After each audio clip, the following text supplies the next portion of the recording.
నర్సరావుపేట ప్రభుత్వ ఆసుపత్రిని ఆకస్మికంగా తనిఖీ చేసిన ఎమ్మెల్యే డాక్టర్ చదలవాడ అరవింద్ బాబు. ప్రజారోగ్యం విషయంలో వైద్యాధికారులు అప్రమత్తంగా ఉండాలని నర్సరావుపేట ఎమ్మెల్యే చదలవాడ అరవింద్ బాబు అన్నారు. నర్సరావుపేట ఆసుపత్రిని ఆకస్మికంగా తనిఖీ చేసి సీజనల్ వ్యాధులపై సిబ్బంది తీరును పరిశీలించారు.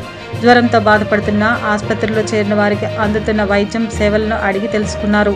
పరీక్షల విషయంలో అధికారులు అప్రమత్తంగా ఉండాలన్నారు. గత 3 నెలలుగా డెంగ్యూ, మలేరియా లాంటి వ్యాధులు అప్రమత్తంగా ఉన్నాయని, వైద్య సేవలు అందించడంలో ఎలాంటి నిర్లక్ష్యం తగదని సూచించారు. వర్షాల కారణంగా వ్యాధులు ప్రజలని చాలా ఇబ్బందులు పెడుతున్నాయి కాబట్టి ఎక్కువగా ఉన్న చోట్ల ఆసుపత్రి సూపరింటెండెంట్, ఆర్ఎం, ఆసుపత్రి సిబ్బంది అప్రమత్తంగా ఉండాలని అరవింద్ బాబు తెలియజేశారు.